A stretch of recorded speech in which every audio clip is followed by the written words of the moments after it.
que s'il faut qu'on sanctionne les ministres dans ces dossiers, s'il faut qu'on sanctionne les ministres et qu'ils soient poursuivis, il ne sera pas poursuivi pour ces dossiers. Parce que pour ces dossiers, la sanction, c'est ramener le processus à zéro. Mais par contre, il pourrait être poursuivi pour les dossiers Frivao, l'indemnisation des victimes de la guerre des 6 jours.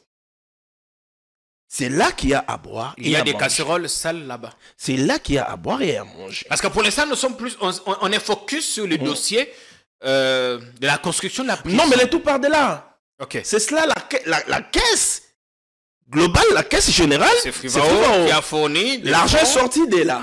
Et lorsque nous suivons, nous voyons que même la caisse de Frivao était saignée à blanc. Saignée à blanc. Par qui? Bienvenue à Joua Place, bienvenue chez vous. Un cadre moderne et paisible pensé pour votre bien-être. Des appartements spacieux baignés de lumière conçus pour un confort absolu. Un salon convivial, une cuisine moderne et 3 chambres élégantes pour un quotidien serein. 2 salles de bain raffinées pensées pour votre confort et votre bien-être. Sécurité 24 heures sur 24, parking privé, buanderie, internet offert et électricité garantie jour et nuit grâce à notre générateur de secours de 180 kVA. À Joua Place, fini le coupure, place au confort. Chaque détail est pensé pour faire de votre appartement un véritable havre de paix. Joua Place au numéro 7, avenue Kassai, quartier GB Ngaliema, à 3 minutes du boulevard du 30 juin, près de Mino Congo.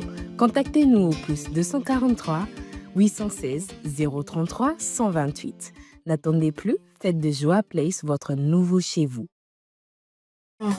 Totikala Setseko Ndenali Puta Na wax de Maman Moseka Netoko Maka légende Na 3.5 4.5 To 5.5 $. Signature Yalibela et Tikali inoubliable avec le wax de Maman Moseka.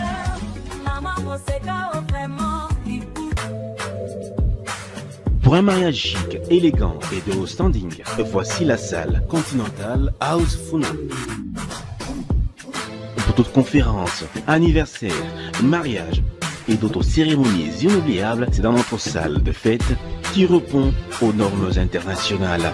La magnifique salle Continental House Funa dispose d'une capacité de 500 invités et met à votre disposition la sonorisation, la décoration, bref, tout ce qu'il vous faut pour une nouvelle expérience dans la célébration de vos événements historiques. L'hôtel Continental House Funa dispose en outre d'un service et du matériel de qualité et de haut de gamme. Nous sommes sous Limité, première rue, avenue des Charpentiers, numéro 1444, référence hôpital Achichi. Contactez-nous au plus 243 98 21 05 741 et réalisez vos rêves avec Salle Continental House Funa. Coucou, je suis Tendela, ambassadrice des chaises d'amour. Fini les événements avec des chaises qui ne ressemblent à rien. Fini les fêtes ou le deuil avec des chaises qui ne nous honorent pas. Fini les décorations avec des chaises de l'humiliation. Venez vous procurer les plus belles chaises de la capitale à petit prix.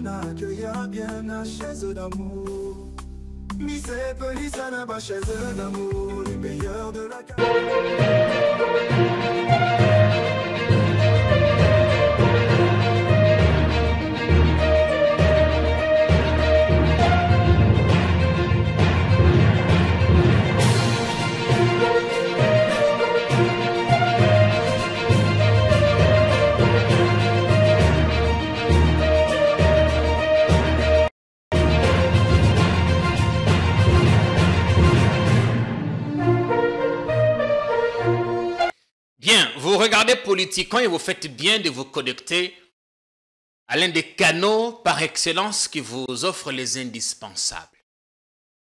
Quel bilan faire du gouvernement souminois qui a totalisé hier une année depuis sa mise en place. Entre les crises sociales, politiques et sécuritaires, quelle mention donner à ce gouvernement plutôt démissionnaire, si on s'en tient à la communication du président qui avait demandé à la première ministre d'expédier les affaires courantes.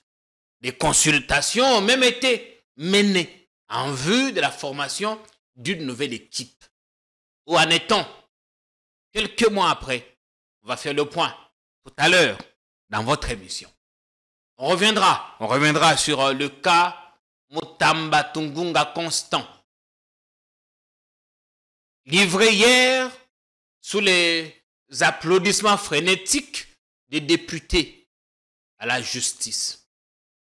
Mutamba qui devra donc répondre des faits mis à sa charge. Un député a même dit qu'ils sont d'une extrême gravité.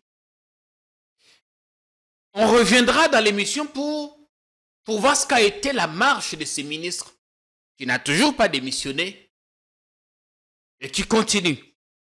Évidemment, ce soir, beaucoup de polémiques après la fuite d'un audio, enfin une conversation téléphonique entre lui et le fils du procureur général près la Cour de cassation. Il y a beaucoup de choses, on ne manquera pas de dire un mot sur le séjour à Goma de l'ancien président. On recevra d'ailleurs, on a d'ailleurs sur le plateau un journaliste qui a annoncé que l'ancien président, que l'Église catholique, les pères évêques de l'Église catholique et protestants travailleraient pour la formation d'un front de l'opposition autour de l'ancien président. Kabila qui a reçu hier, il a entamé ses consultations, ça continue aujourd'hui. Son équipe annonce qu'il va parler. Que va-t-il dire? On a quelques éléments. Merci de nous rejoindre. Vous faites bien de regarder Politikon, votre tribune. Ndeko Simon Isako. Bienvenue sur le plateau. Boé Bolam et pas Nabisson. Merci Jean-Pierre Kayembe. Merci à tous les téléspectateurs ou internautes qui nous suivent à l'instant de partout, à travers le monde. Ça faisait très longtemps que je n'étais pas passé ici. Tu es là aujourd'hui. Pas parce que je voulais pas passer, mais parce que je n'étais pas invité. Voilà, je suis invité. Je suis là.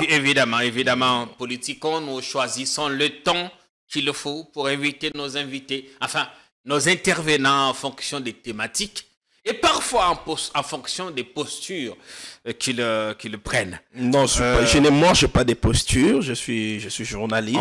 On sait tous que vous êtes journaliste proche du régime. Vous relayez sans arrêt des communications du régime. Parfois, ce sont des éditos comme ça qui nous font passer pour un journaliste proche du régime. On ne fera pas le débat sur le sexe des anges. Non, on ne fera pas ce débat-là. Merci beaucoup. On vous a fait venir parce que vous avez des choses à dire. Mais je voudrais qu'on commence par Mikolo Namon nous a tiré mingi la bande de régime. Nous a salaba tweet parfois qui pique. Avant Tokota Mozindo, je voudrais qu'on revienne d'abord sur l'an 1. L'an 1 du gouvernement souminois, c'était hier. Ça fait une année, le 29 mai 2024. Hier, ça fait une année depuis que le gouvernement souminois a été mis en place. Une année pour quel résultat? On va dire gouvernement démissionnaire, parce qu'on sait tous ce qui t'attend Mokonzi. Aïbissak déjà, maman première ministre, a expédié les affaires courantes sans qu'elle ait déposé sa démission. Bon, d'abord, ça ne sert à rien de rappeler qu'elle est la première femme qui a ce poste. Ça, on sait. Depuis que notre pays est République démocratique du Congo, depuis donc l'indépendance. Une année après, les bilans, il faut dire que il est discutable.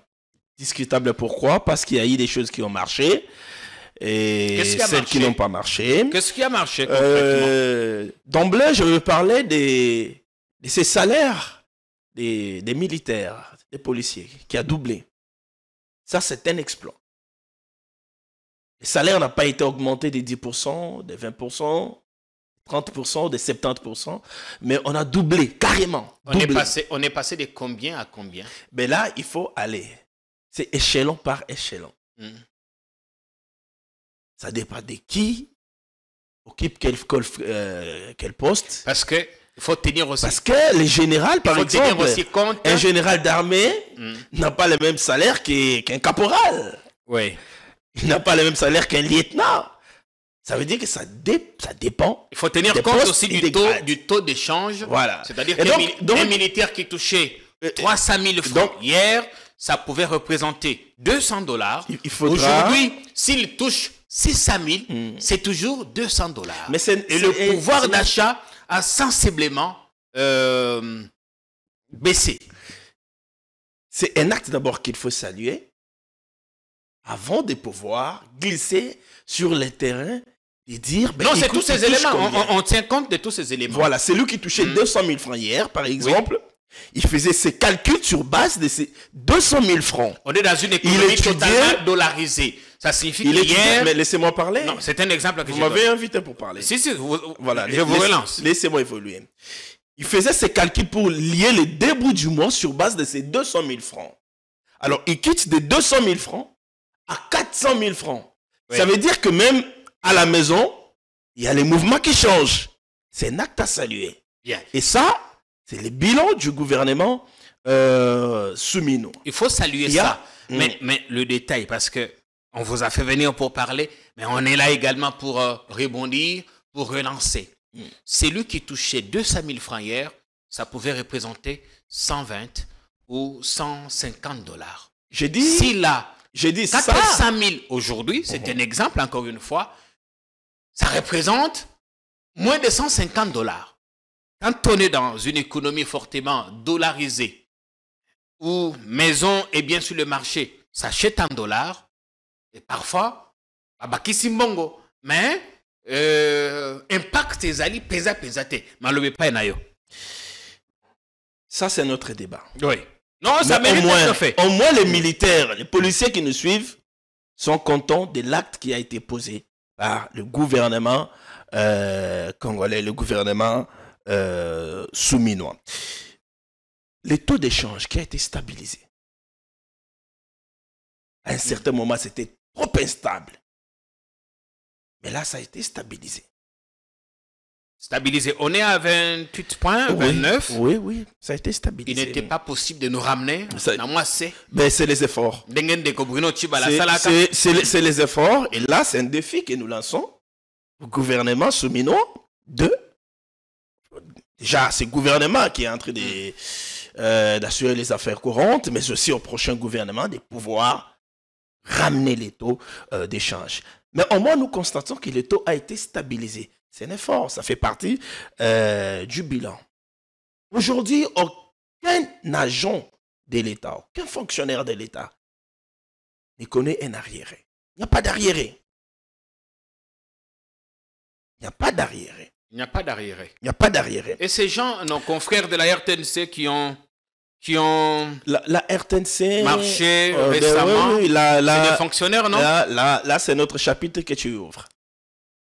C'est notre chapitre que tu ouvres. Ils sont fonctionnaires. Je n'aimerais pas. Confrères. Je suis mal à l'aise, très mal placé de parler des confrères de la RTNC parce qu'il y a beaucoup de choses à dire là-dessus. Ils sont confrères. Ils sont confrères, fonctionnaires. Oui, bien évidemment. Et donc, bien évidemment, parce que la RTNC aujourd'hui est pratiquement comme une entreprise commerciale. Ah, comme c'est une entreprise commerciale. C'est une entreprise commerciale. Mais ces agents ont ces statuts de fonctionnaires. Ça veut dire que la RTNC fait entrer de l'argent. Dernièrement, on a tous vu, comment on appelle encore ça, les tarifs qui a été rendu public par Madame la directrice générale. Ça veut dire qu'à la RTNC, tout est payant. L'argent entre à la RTNC. Et qu'est-ce qu'ils font de cet argent? Bien. Où va cet argent? Alors, ça veut dire que pour la RTNC, il y a des questions à se poser. Donc, selon vous, c'est pourquoi j'ai dit que je suis mal placé de parler de la RTNC, parce que je n'aimerais pas tirer en quelque sorte sur les confrères. Je suis très mal placé, surtout que je suis juge à l'UNPC, je suis juge des journalistes. Donc il y a beaucoup de choses à soulever, des positifs. Qu'est-ce qui n'a pas marché dans les Parce faits, que vous avez dit que gouvernement le bilan est discutable. Souminois, oui. Oui, il est discutable. Qu'est-ce qui n'a pas marché? Il est discutable. Discutable, ce qui n'a pas marché, c'est que on n'a pas réussi à empêcher la progression, malheureusement, de la rébellion M23 soutenue par les Rwandais. Ça, on n'a pas réussi à empêcher la progression. À stopper, je vais dire, la progression. À stopper, éradiquer. D'abord, il C'est ça, la fallait mission stopper. D'abord, du gouvernement. il fallait stopper parce qu'ils étaient à Bunagana. Ils y ont passé beaucoup de temps. Et il fallait d'abord qu'ils s'arrêtent là et à partir de là, éradiquer. On n'a pas réussi. Par contre, les rebelles ont réussi à avancer. Aujourd'hui, ils sont jusqu'au sud Kivu. Ça n'a pas marché. Ça n'a pas marché. Ça n'a pas marché, c'est quelque chose de négatif.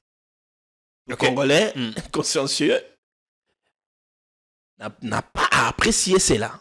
Alors, qu'est-ce qui bloque la mise en place du nouveau gouvernement? Pourquoi ça tarde quand on sait que... Enfin, ça donnait l'impression qu'il y avait urgence. Le président en a parlé, il a fait une communication sur ça. La première ministre devait expédier des affaires courantes. Le conseiller à la sécurité a même... on parle de l'expédition des affaires courantes dès lors qu'on démissionne.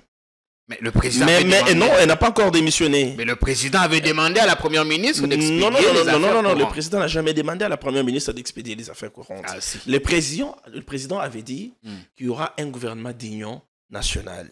Mais la première ministre n'a pas encore démissionné pour qu'elle puisse expédier. Il avait même été demandé, il y avait des règles fixées, il y avait des choses que des ministres ne devraient plus faire. Je crois qu'il faudra bien voir. C'est bien ça. Il faudra bien voir. Des mouvements, des engagements. Parfois, je crois qu'à un moment donné, c'était même des voyages à l'extérieur qui étaient suspendus. Non, là, c'est arrivé lorsqu'il fallait gérer la situation sécuritaire. Lorsque la situation sécuritaire devenait un peu plus grave, c'est alors qu'on avait pris ce bon nombre des mesures-là, mais pas pour dire que le gouvernement expédiait des affaires courantes, non. En tout cas, les chefs de l'État... Non, on parle de l'expédition des affaires courantes. Justement. Lorsque le gouvernement lorsque la première ministre et le premier ministre a démissionné. Mais on n'en est pas encore là. Bien, en tout cas, sauf erreur de notre part, il aurait été demandé à la première ministre d'expédier des affaires courantes. Maintenant, le gouvernement qui était en gestation, le remaniement ou un autre gouvernement, les consultations, on a vu les Jean Olompepe, les Neninkoulou et d'autres défiler. On en est où? On a oublié? On est passé à autre chose? Comment? Non, on n'a pas oublié. Là encore, il y a le texte, la constitution qui empêche la formation du gouvernement, comme ça a été dit lors de la mise en place de celui-ci. On a dit ça a retardé parce que la constitution empêchait le président. Vous avez la parole. Le président disait que c'était un gouvernement d'union nationale. Alors, il ne faudrait pas que le gouvernement d'union nationale puisse souffrir. Du fait qu'il n'y a pas des grandes personnalités de l'opposition, de la société civile qui puissent s'y retrouver. Ça veut dire qu'il faut travailler dessus pour avoir les consentements. On a eu quelques figures. Pour avoir les consentements de ces grandes personnalités de l'opposition, mais aussi de la société civile, qui puissent donner du crédit à ces gouvernements. Est-ce que ça veut dire que la mission confiée... Si le président... Est-ce que ça veut dire, je vous relance, est-ce que ça veut dire que la mission confiée au professeur Béran Kolongele est un échec? J'ai toujours dit, je suis de ceux qui disent à haute voix que cette mission n'a pas été une réussite. Je l'ai dit, c'est mon point de vue. Cette mission, je vais dire, n'a pas été une réussite. À voir comment déjà ça s'était déroulé. Oui. Déjà sur le plan de la communication, ça a été fait avec beaucoup de légèreté. Vous ne pensez... La personne elle-même qui était chargée de la communication, Notre- de légèreté, de la Zachary manière de Mabassi. faire, excusez-moi, vous ne pouvez pas prendre pour un événement aussi sérieux, vous prenez Zachary qui est habitué avec des disputes, des querelles tout moment sur les réseaux sociaux, c'est lui qui vient communiquer pour un événement aussi sérieux. Non, les gens ne vont pas prendre ce qui se On ne va fait pas sérieux. pour autant lui Je n'ai dénier- pas... on ne va pas pour autant lui dénier les qualités Je suis pas là. Je ne suis pas là. des lions de communication. Je ne suis pas là, mais par contre, je suis en train de soulever des éléments pour faire comprendre les caractères de l'échec. Ok. De ce qui a été fait par le conseil spécial du chef de l'État. Et donc, moi, je considère qu'il y a encore un travail à faire. Et je sais qu'il y a un travail qui est en train d'être fait pour que cela soit, en fait, complété. Et qu'au finish, nous pouvons avoir ce gouvernement d'union nationale qui ne puisse pas souffrir de la crédibilité. Je sais bien que ça sera un gouvernement soumis à 2. Et bien évidemment, il y aura l'entrée des grandes personnalités. Qu'on peut dire que la première ministre sera reconduite. C'est ça. Ben, au regard de son bilan, au regard de la manière dont elle s'est comportée, au regard de tout ce qu'il est en train de faire sur terrain, elle n'est pas bureaucrate, elle est sur terrain pour contrôler l'exécution des travaux, vérifier qu'effectivement la vision de Tshisekedi est en train d'être exécutée. En tout cas, au regard de tout ce qu'on a eu à soulever sur ces plateaux, je suis convaincu qu'elle sera reconduite et nous aurons un gouvernement soumis à 2. Bien. Ici, nos invités sont libres de s'exprimer, d'exprimer le fond de leurs pensées. Nous les concédons. Nous les leur concédons. Je voudrais qu'on revienne sur la question, le cas Mutamba. Parce que vous faites partie des gens qui ont annoncé en premier que la commission technique mise en place avait finalement décidé qu'il y avait d'indices et que l'on pouvait, qu'il fallait autoriser à la justice d'écouter le ministre. Avant d'entrer en détail, je voudrais qu'on écoute d'abord, le rapporteur de la commission, Maître André Lutti à CBA. Je voudrais qu'on écoute, ensuite on reviendra. On reviendra, Siméon, pour votre commentaire et la suite de l'émission. Votre commission rappelle que les faits mis à charge du ministre d'État, ministre de la Justice et garde des Sceaux sont d'une extrême gravité aux yeux de la loi congolaise et qu'il y a lieu d'en tirer les conséquences des droits, notamment en accordant les droits aux présumés auteurs des faits à présenter ses moyens de défense. Ainsi, sur 23 membres que compte votre commission, 21 ont pris part au vote, 17 ont voté pour, 2 ont voté contre, 2 se sont abstenus. Bis. Ainsi, sur 23 membres que compte votre commission, 21 membres ont pris part au vote, 17 ont voté pour. Pardon? Poursuivez, monsieur. Ayez vos apaisements. Suivez. Ayez vos apaisements, chers collègues. Qui dit A doit dire B. Vous ne discutez pas avec la plénière. Merci, honorable le président. Poursuivez la lecture, monsieur. Votre indulgence, honorable président. Merci. En conséquence, votre commission recommande à l'auguste plénière d'autoriser l'instruction contre M. Constant Mutamba Tungunga, actuellement ministre d'État, ministre de la Justice et garde des Sceaux. 6. Bien. À ce stade, on peut dire que Constant est présumé coupable, présumé innocent. Mais est-ce qu'on peut déjà prédire sur sa triste fin des règnes? Est-ce que sa chute est aussi spectaculaire que ça a été sa percée? Ben, un politicien n'est fini que quand il meurt. Ah, quelqu'un a dit que là, il a signé son arrêt de mort politique. Non. C'est pas le cas. Je ne verrai pas dire comme cette personne-là.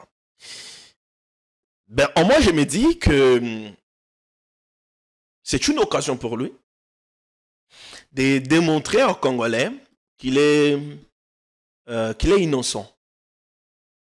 Il est innocent parce que lui-même ne cesse de le dire. J'ai eu l'occasion d'évoquer les sujets avec lui en tant que journaliste, bien évidemment. Oui. Il se défend. Lorsqu'il se défend, vous lui donnez les tons, vous sentez qu'il est innocent. Bon, ça c'est ce qu'il Il dit. vous convainc. Mais quand on suit la plénière d'hier... Il vous convainc. La plénière il avance ses moyens de défense, il vous convainc. Vous sentez qu'il est innocent. Et donc, pour moi, le fait que les députés ont autorisé l'instruction, ça permet à lui-même, le ministère de la Justice, de prouver son innocence devant la justice. Et ça va directement impacter sur l'image que les Congolais se sont fait.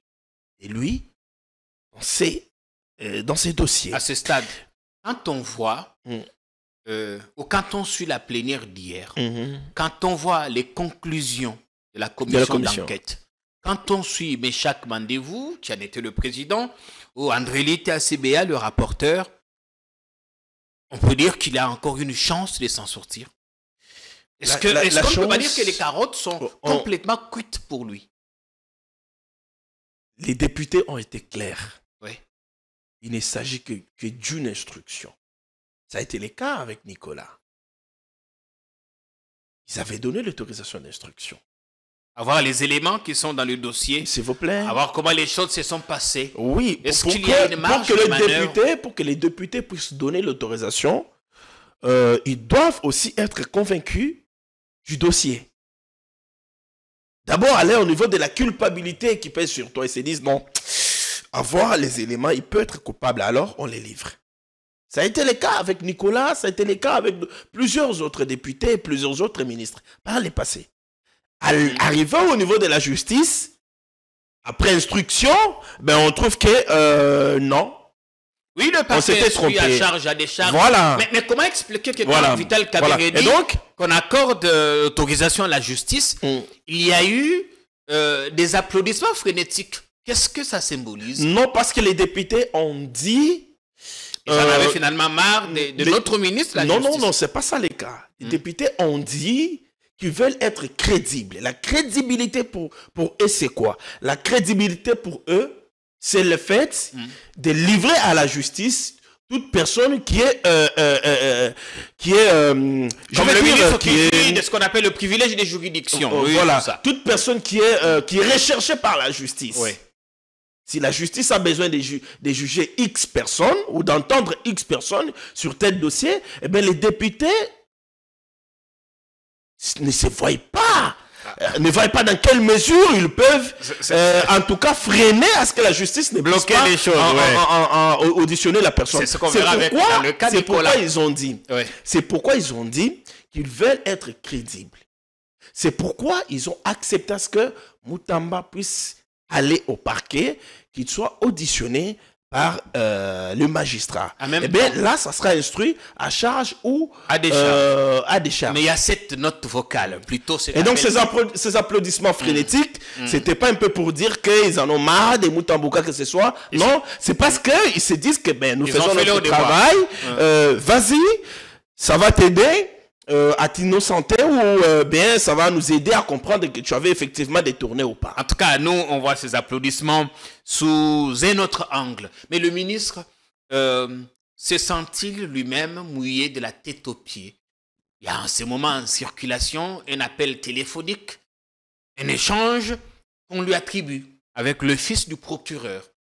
J'espère bien que ce sera authentifié ou qu'on pourrait verser ça comme pièce dans le dossier. On le sent presque supplier. Le fils du procureur, si la conversation arrive à être authentifiée, si c'est bien lui. Afin que ce dernier plaide auprès de son père. Je ne sais pas parler d'une conversation qui n'est pas authentifiée, en tout cas malheureusement.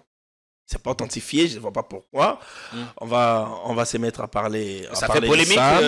Ça fait polémique. Lorsqu'on va arriver à authentifier, je sais que ça fera partie des pièces à charge.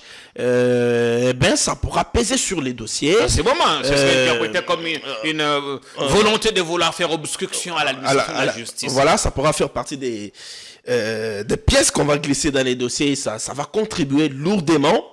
Ça va peser, je vais dire, lourdement sur les ministres. Mais moi, je me dis que s'il faut qu'on poursuive les ministres, parce qu'on en est encore à l'étape de l'instruction, s'il faut qu'on les poursuive, ça ne sera pas pour les dossiers de la prison. Ce sera pour parce que les dossiers de la prison, il n'y a jamais eu détournement. Les fonds n'est jamais sorti du trésor public. Dans les processus de passation des marchés publics, lorsqu'il y a une étape qui est biaisée, la conséquence logique, c'est que on refait tout à zéro. Et si on constate qu'il y avait effectivement une intention de détourner, parce que détourner ne signifie pas seulement soustraire. Nous sommes dans par exemple nous sommes dans les processus de passation des marchés publics. Lorsqu'il y a eu quelque part les choses qui n'ont pas bien marché, et lorsque quelque part on n'a pas respecté la procédure, ça veut dire qu'on a dévié pour une intention, il n'y a pas eu une intention cachée ou un autre agenda, on remet les processus à zéro. Donc le tout est refait. C'est cela la conséquence logique du processus. Ici, malheureusement, et donc, ici, les fonds sont déjà partis d'une banque à une autre. Et donc, ça m'amène... La loi parle de 30%, on en a donné autour de 60%. Ça m'amène à dire... Là aussi, il y a problème. Justement, c'est ce que je dis. Parce que le détournement, ce n'est pas seulement quand on a empoché. C'est pas seulement quand on a empoché. Quand on va au-delà des règles, la loi dit il faut 30%. Le premier décaissement. Vous en avez fait 60. Je crois que nous devons nous comprendre. Oui. Nous sommes dans un processus de passation des marchés publics. Vous avez une société qui n'a pas encore à peine. Les processus, qui n'a pas d'expertise. Les processus n'ont pas encore abouti. Il n'a pas abouti, mais l'argent était déjà décaissé. S'il vous plaît, les processus n'ont pas encore abouti parce qu'on n'avait pas sorti l'argent pour qu'on aille construire. Mais l'argent était déjà dans le compte de cette société. Laissez-moi évoluer. C'est important. Parce que je ne suis pas en train de défendre les ministres, mais je suis en train de parler des choses vraies. On est dans les faits. Voilà, je suis dans les faits. Donc le processus n'avait pas encore abouti. Et parce que le processus n'avait pas encore abouti, la conséquence logique comment nous pouvons appeler, de cette sorte de vice de procédure oblige à ce qu'on refasse les processus à zéro. C'est ça la conséquence et la sanction prévue dans la passation des marchés publics. C'est ça la sanction prévue. C'est pourquoi j'étais en train de dire que s'il faut qu'on sanctionne les ministres dans ces dossiers, s'il faut qu'on sanctionne les ministres et qu'ils soient poursuivis, il ne sera pas poursuivi pour ces dossiers. Parce que pour ces dossiers, la sanction, c'est ramener le processus à zéro. Mais par contre, il pourrait être poursuivi pour les dossiers frivaaux, l'indemnisation des victimes de la guerre des 6 jours. C'est là qu'il y a à boire et à manger. Il y a des casseroles sales là-bas. C'est là qu'il y a à boire et à manger. Parce que pour l'instant, nous sommes plus, on est focus sur le dossier de la construction de la prison. Non, mais le tout part de là. Okay. C'est cela, la caisse globale, la caisse générale. C'est Frivao qui a fourni l'argent est sorti de là. Et lorsque nous suivons, nous voyons que même la caisse de Frivao était saignée à blanc. Saignée à blanc. Par qui? Bienvenue à Joua Place, bienvenue chez vous. Un cadre moderne et paisible pensé pour votre bien-être. Des appartements spacieux baignés de lumière conçus pour un confort absolu. Un salon convivial, une cuisine moderne et 3 chambres élégantes pour un quotidien serein. 2 salles de bain raffinées pensées pour votre confort et votre bien-être. Sécurité 24 heures sur 24, parking privé, buanderie, internet offert et électricité garantie jour et nuit grâce à notre générateur de secours de 180 kVA. À Joua Place, fini le coupure, place au confort. Chaque détail est pensé pour faire de votre appartement un véritable havre de paix. Joua Place, au numéro 7, avenue Kassai, quartier GB Ngaliema, à 3 minutes du boulevard du 30 juin, près de Mino Congo. Contactez-nous au plus 243 816 033 128. N'attendez plus, faites de Joa Place votre nouveau chez vous. Pas seulement par les ministres, mais aussi par d'autres gestionnaires. Parce que Frivao est sous la tutelle du ministère de la Justice. Voilà. Et quelqu'un a posé la question. Et on veut construire une prison. On a tout un ministère des affaires, des infrastructures. Pourquoi ils étaient associés. Je sais qu'ils étaient associés. Pourquoi au ministère de la Justice de prendre le devant? Je sais qu'ils étaient associés. Le ministère des Affaires des ITPR était associé. L'IGF était associé. Il y a beaucoup de ministères qui entrent en jeu. En parlant de l'IGF, il y avait évidemment des noms qui sortent là-bas. Qui ont été associés. Moi, je pense que c'est l'affaire Frivao qui pourra finalement révéler beaucoup de choses. Donc, l'affaire de la prison, avec la prison est une affaire qui en cache finalement une autre. Bien évidemment, bien évidemment. Avec cette autorisation d'instruction, nous pourrons savoir beaucoup de choses. Ça pourra nous conduire à savoir ce qui se passe. Au regard des éléments que vous avez. Au regard des éléments que vous avez. Le ministre Mutamba pourrait-il s'en sortir? C'est à la justice de nous dire au finish. Si on s'en tient, si éléments. On va s'en sortir ou aux pas. éléments dont vous disposez. Les éléments dont je dispose. Dans l'affaire principale maintenant, ou dans l'affaire secondaire des Frivao.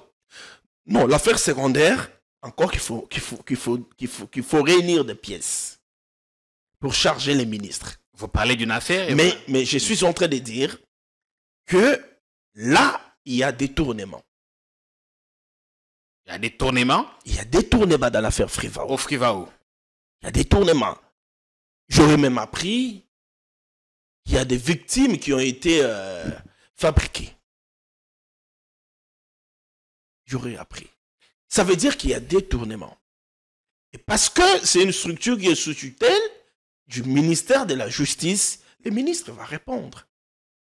Mutamba est-il et je sais, il essaie de piéger je sais que dans l'affaire Frivao, dans les jours à venir, la ministre Rose Mutombo sera aussi à la barre.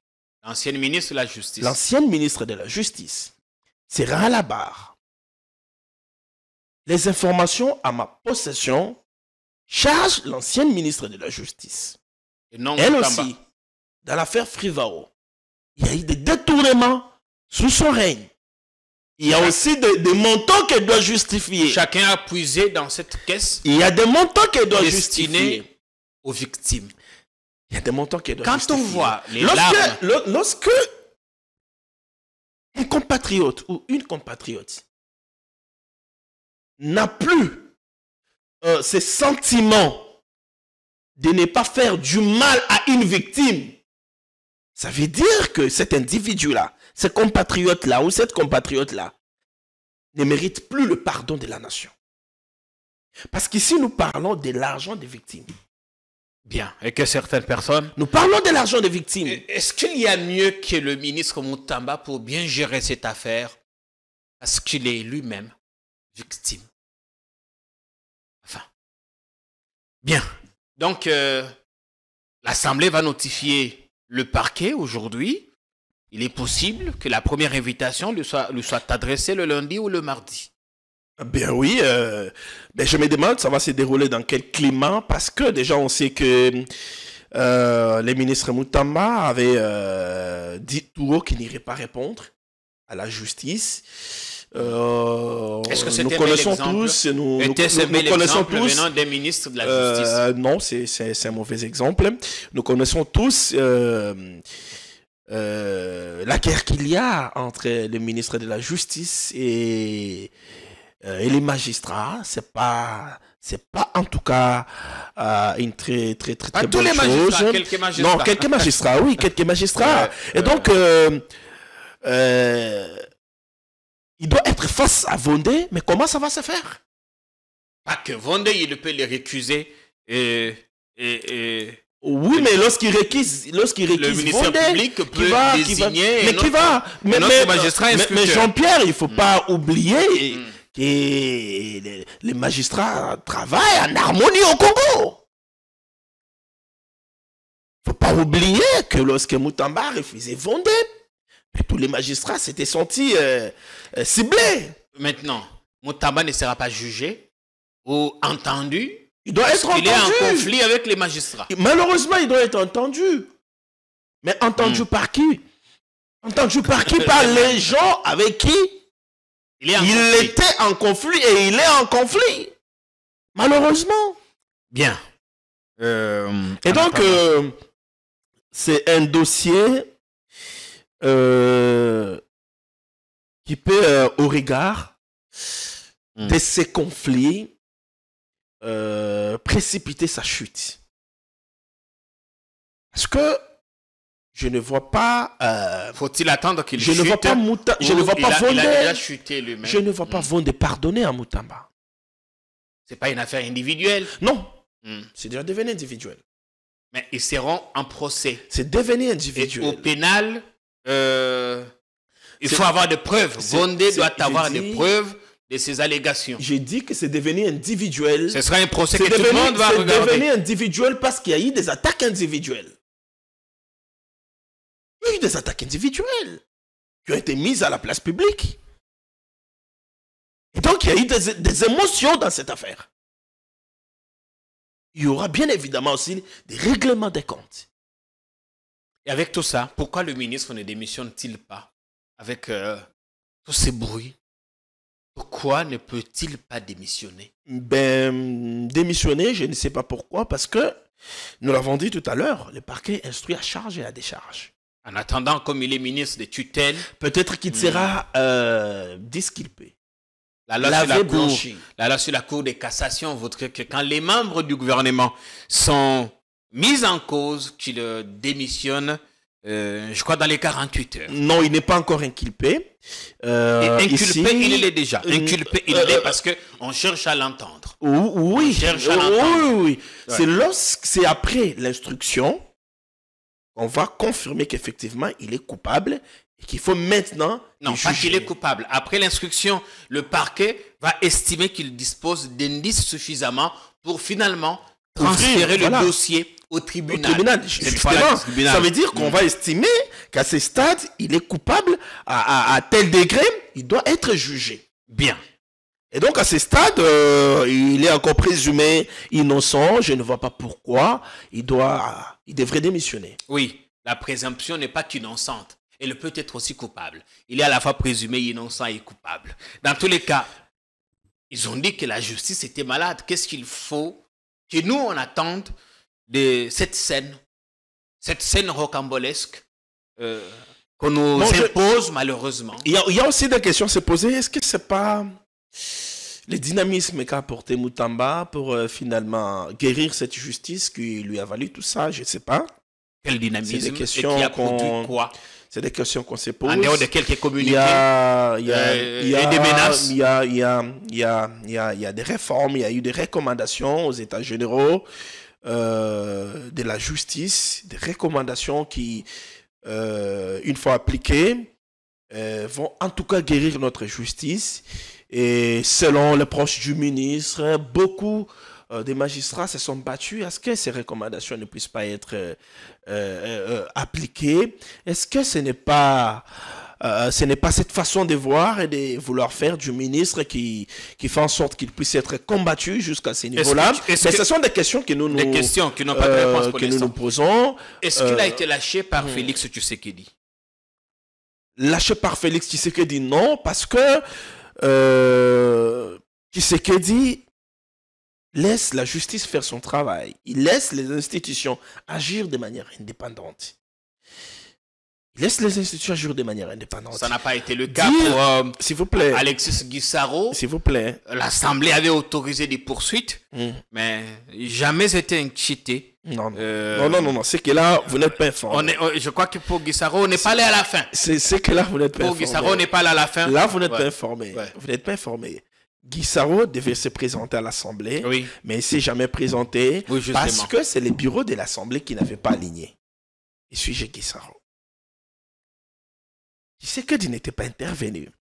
Non plus pour Moutamba. Il ne peut pas intervenir au nom de la séparation On est en Afrique, on sait des pouvoirs. qu'on ne peut pas arriver à ces niveaux-là sans que le président ne soit au courant. Ah, ça c'est ce que toi tu sais. Moi je ne le sais pas. On pense, on parle quand même. Ah, ok. On parle quand même des C'est ta ministres pensée. de la justice. C'est ta pensée. On est dans la pratique. C'est ta pensée. C'est pas pour rien que nous étudions les sciences politiques. Ça Oh, nous permet justement, de comprendre justement, comment ça justement, marche. Nous parlons du ministre de la Justice. Ouais. C'est pourquoi le chef de l'État a, en fait, je me mets dans sa peau, a estimé.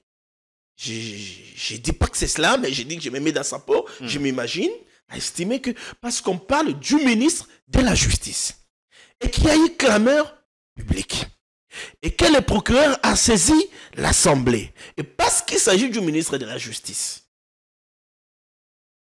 En tout cas, on laisse les choses évoluer. Bien, il y a un autre cas à l'Assemblée avant d'avancer, avant de parler du cas Kabila. L'affaire Nicolas Kazadi, lui aussi.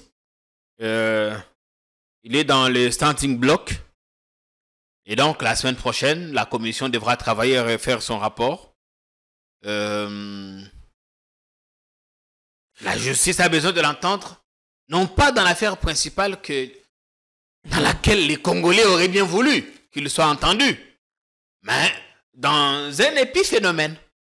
Une affaire secondaire d'une sortie médiatique. Je pense que Nicolas, c'est un cas. Vraiment, c'est un cas. Je crois que s'il y a les gens qui ont plombé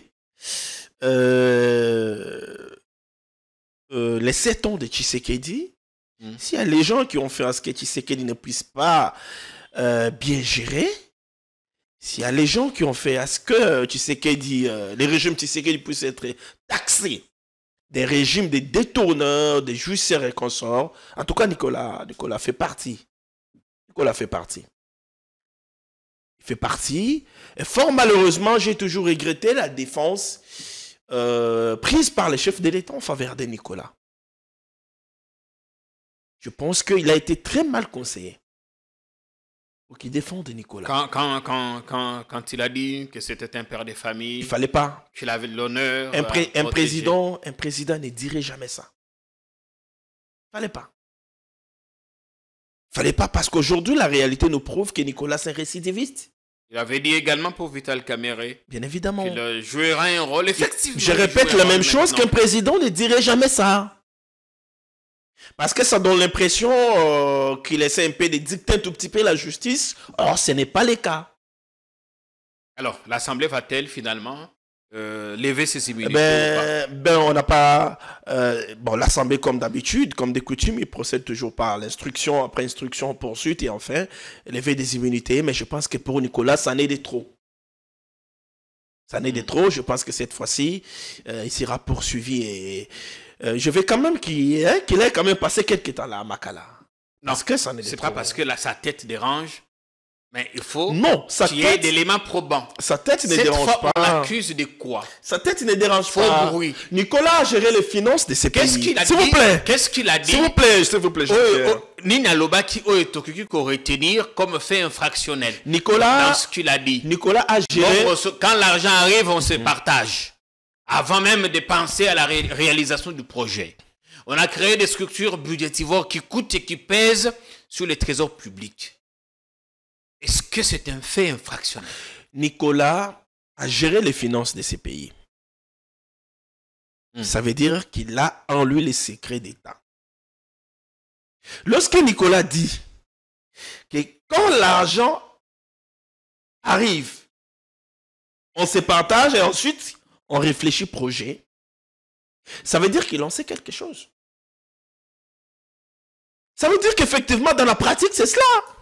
Parce que c'est lui qui décaisse. Maintenant, s'il faut aller loin, Et donc, il faut savoir, Et donc il il doit partage cet argent avec qui?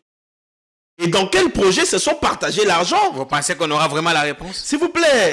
C'est pourquoi la justice a besoin de savoir tout cela. Avec qui? Dans quel projet? Pendant quelle période? Ce sont des questions auxquelles Nicolas devrait répondre. Si ça pourrait nous permettre de remonter même à cette histoire Voilà. de Kader, Voilà. t'as mieux. Il devait répondre. Il devait répondre à toutes ces questions. Et donc moi je pense que Nicolas doit cette fois-ci nous éclairer. Parce qu'il a géré les finances de ces pays. Bien. qu'ils disent qu'il y a eu beaucoup de structures qui ont été créées à la présidence, des structures non budgétisées, mais qui consomment l'argent de l'État. Ouais. Mais là, je suis d'avis avec lui. Je suis d'avis avec lui. Parce qu'il faut aller à la présidence, voir combien de structures qui ont été créées. J'ai toute une liste dans mon téléphone. On a commencé à en supprimer quelques-unes. Il faut On voir verra bien. à la On va aller jusqu'à présidence. combien? À la présidence, il y a les collèges santé et bien-être. Dirigé par un conseiller principal, Joël Moundadi. Toujours à la présidence, il y a une coordination de la couverture santé universelle. Et donc, deux structures qui jouent pratiquement le même rôle. Et cette coordination de la couverture santé universelle a 5 départements. Et chacun des départements a des engagés. Donc, des départements qui fonctionnent de manière autonome. Beaucoup d'engagés dans chaque département, plusieurs engagés dans cette coordination, pour jouer le même rôle que jouent les collèges des conseillers chargés de la santé et bien-être. Vous vous imaginez ce que ça fait? Et lorsqu'on parle des dépassements budgétaires à la présidence, ben, je me dis que ben, c'est avec raison. C'est avec raison. À quoi ça sert tout ça? Qui conseille le président pour qu'on ait de pareilles structures à la présidence? Qui donne de pareils conseils au président? Alors, donc, qui? Nicolas... Et donc, ce sont des structures à supprimer. Le rôle que joue la coordination couverture santé universelle, c'est le même rôle que jouent les collèges santé et bien-être. Pourquoi ne pas laisser le travail au collège santé et bien-être? Pourquoi disperser le travail, ou bien pourquoi avoir plusieurs personnes pour un même travail? Ça, on a noté. Merci bien. On va parler du dernier sujet parce Et donc, sur ce point-là, Nicolas a raison. Il a raison. Bien évidemment, sur d'autres points, ben, lorsqu'il a dénoncé, il estime qu'il a raison, mais il devrait aller éclairer, la justice. On finit avec le dossier Kabila. Joseph, qui est à Goma, qui consulte. Vous avez dit hier que les évêques, enfin, sur Twitter, vous avez annoncé que l'Église catholique, info vraie ou fausse, vous seuls connaissez la vérité. L'Église catholique travaillait pour la création d'une dynamique autour de l'ancien président. Comment est-ce qu'on peut avoir un peu plus d'éléments sur cette information que vous avez annoncée vous-même et le regard que vous portez sur les consultations entamées hier par l'ancien président? Bon, d'abord, je me dis que le fait que Kabila retourne à Goma ou retourne à RDC,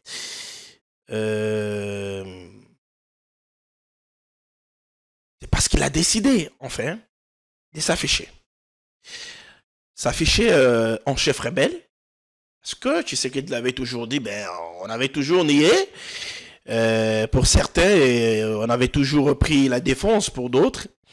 Mais finalement, c'est vrai que c'est Kabila les parrains de la FCM 23, c'est lui-même qui a pilé devant.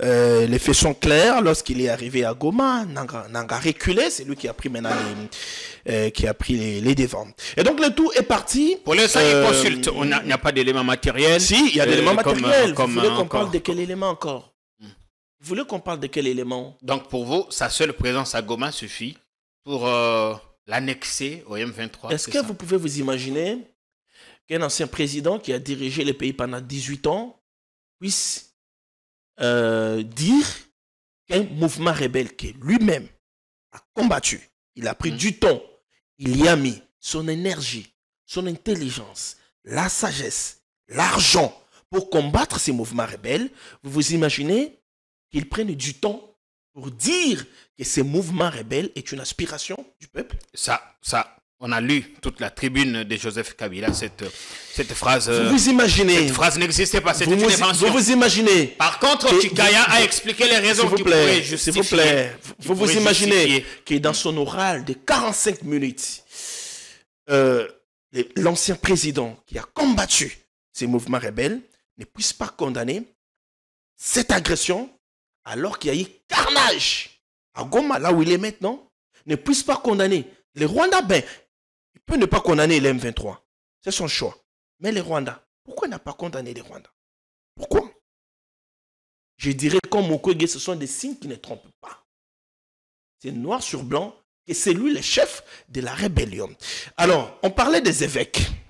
Tout est parti du pacte social. Les documents avec lesquels les évêques sont en train de circuler. Déjà, il faut que les Congolais le sachent. Ce n'est pas un document qui a été rédigé par les évêques. C'est plutôt un document qui a été rédigé par les acolytes de Joseph Kabila, Moïse Katumbi, Kamitatou, Kikayabin Karoubi et les autres. Aux évêques, le niveau intellectuel de rédiger un document qui ont passé une dizaine d'années. Les documents ont été rédigés à Bruxelles par les camps Katumbi et Kabila. Ils se sont retrouvés avec les évêques à Addis Abeba, je l'ai dit avec des détails, à Addis Abeba, lors de la rencontre informelle, avant qu'ils ne lancent officiellement leur mouvement. C'est là qu'ils ont discuté, excusez, sur les idées du document, et les évêques ont adoubé. Hier, les mêmes évêques ont été ils ont à Dakar, ont été au Sénégal. Oh là là, l'île, le nom viendra. À l'île de Gorée, ils ont été là. Hier, les évêques, on aurait dit qu'on en aurait aperçu à Genval. En plein dialogue de la cité de l'OUA. Monseigneur Cholet avait quitté les assises pour aller assister à une rencontre à Limité. Quand ils ont fait ça hier, ils étaient bons. Au milieu du village. Aujourd'hui, rencontrer les autres, ça devient un péché de lèse-majesté. Non. Je n'ai pas dit que c'est un péché. Ouais. Mais quoi? Mais nous partons des faits. Et nous parlons des objectifs poursuivis. Ils sont libres et neutres, ils peuvent rencontrer. Dans cette affaire, lorsqu'ils ont rencontré Tshisekedi hier, comme tu fais bien de le dire, Tshisekedi n'était pas rebelle. C'était pas dans un contexte de la rébellion. Tshisekedi n'avait pas pris les armes contre son propre pays. Tshisekedi n'avait pas pris les armes contre ses propres compatriotes. Et leur rôle, mais aujourd'hui, nous sommes dans un contexte. Aujourd'hui, nous sommes dans un contexte où un ancien président est devenu rebelle. Donc, de la présidence à la rébellion. Il a pris les armes contre ses compatriotes et contre son propre pays. On dialogue. Et lorsque on dialogue qu'avec quelqu'un, avec un adversaire, un adversaire, un ennemi. Et justement. Je comprends. Et lorsque dans cette logique, oui. Lorsque dans cette logique, les évêques essaient de mettre en place un plan, pas pour trouver la paix, mais un plan pour distraire et déstabiliser le régime. Vous voulez qu'on applaudisse? Vous voulez qu'on applaudisse? Parce que les plans pour le pacte social, les plans, c'est d'avoir en réalité une transition.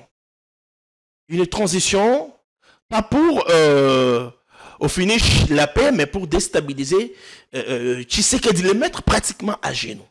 Comment ça? Comment une transition pourrait au style de Sun City?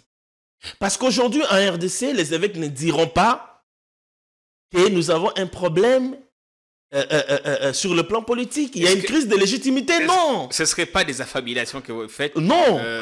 Après les élections de 2023, eux-mêmes les évêques, dans leurs conclusions, dans leur rapport, ils ont dit qu'au-delà de tout, il y a un candidat qui s'est distingué des autres.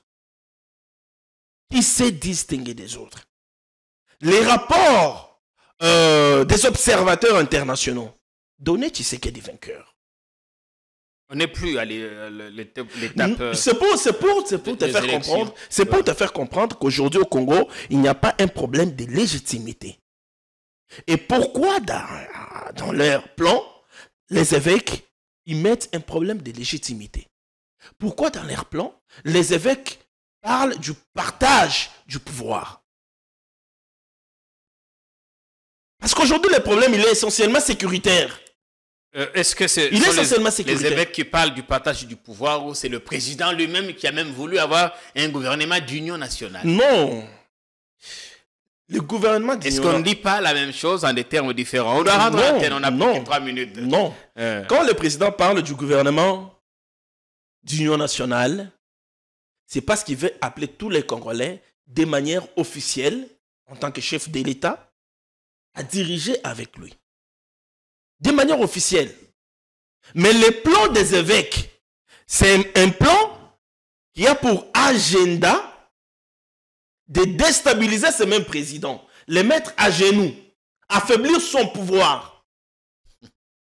Lorsque vous voulez nous ramener à l'époque de Saint-Sidi, donc on a un président, plus 2, 3, 4 vice-présidents. Ça va nous amener à quoi? À revoir la Constitution? Ça va nous amener à quoi? C'est ça, selon vous, le plan des évêques? C'est cela, le plan des évêques. Et vous dites qu'il est concocté par le clan Kabila et Katumbi. Le plan a été rédigé par les camps Kabila et Katumbi. Est-ce que c'est différent de ce que Kabou a dit, que Kabila a même infiltré? Vous savez, Jean-Pierre, c'est ça la difficulté. On a 3 minutes, on doit atterrir. C'est ça la difficulté. Lorsqu'on révèle des choses, on a du mal à croire. Lorsqu'on disait que Patient Saïba, que Kayabine Karoubi et les autres étaient dans la rébellion, même eux-mêmes niaient sur leur compte X. Ils démentaient, ils niaient. Mais aujourd'hui, les faits prouvent le contraire. C'est cela le problème, c'est cela la difficulté. J'étais le premier à révéler sur mon compte X qu'il y avait eu rencontre informelle entre Kabila et Katumbi et les évêques catholiques à Addis Abeba.